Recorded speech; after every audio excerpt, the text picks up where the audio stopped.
The band has a very unique style of death metal. There's so many elements in it. It's just got its own energy, and I'm just tapping into that.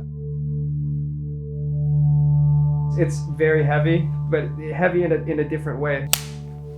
We're ATRÆ BILIS, and this is the Modified Ghost live stream session.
We jam like 3-4 times a week, always writing, even as we speak now. Like, you know, we already have some things in the bag, and so there's always going to be something.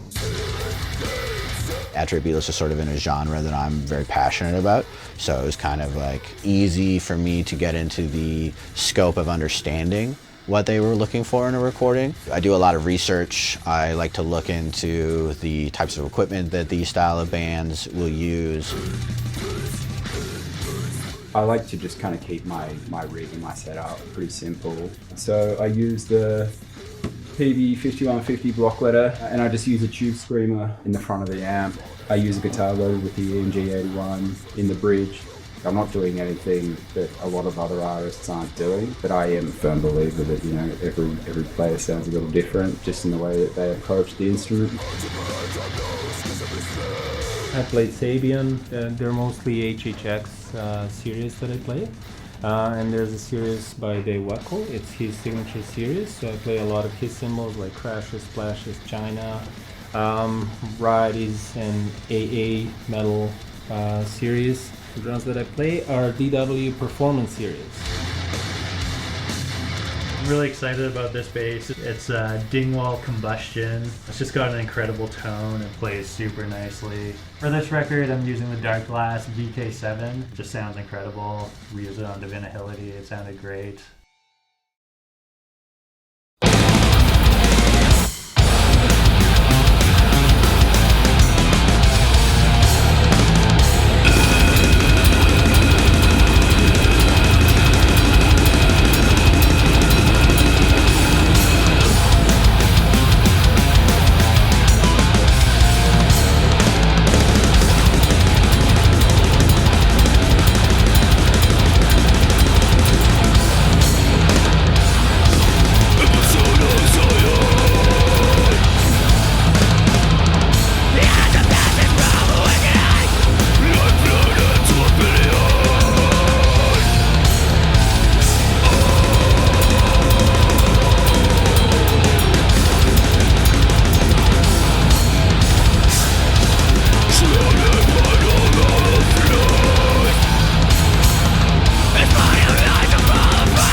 Working at Rain City for emerging artists in British Columbia is a very positive experience. We do our best to lay down your ideas, lay down your art, and get it out there. I think that that is an important thing to do for your local music community. Without doing things like that, I think that it'll be difficult to foster any type of positive community where you can go to shows and see your friends and the people you work with, or you can always expect a built-in crowd because there is people who are passionate about the music scene. This album was written a little bit differently to Divinity due to the pandemic of 2020. Luca, the drummer, and myself continued to jam together as much as we did, and so because of that, a lot of the material was written that way, and then we recorded pre-production for this new record, and that gave Jordan and Brendan an opportunity to put their flair on those songs, and then between pre-production and recording the album, we could flesh out those ideas. With this new record, I really wanted to focus on just my speed, really up my game in that regard, and kind of mirror the grooves that Dave was bringing out. This record in particular turned out to be more bludgeoning and brutal than we imagined. I think that the album unfolded and the riffs sound the way they do, based on us jamming as much as we do during the week. It's high priority for us to be jamming at least 3-4 times a week. So the songs they evolve the more that we play them. When you've got chemistry with the other members in the band, some of what they're playing might influence how you modify a tail of a guitar riff to suit, and a drum fill might call for silence. It's hard to even to put into words how excited we are, especially considering everything going on. I think people are really going to enjoy it.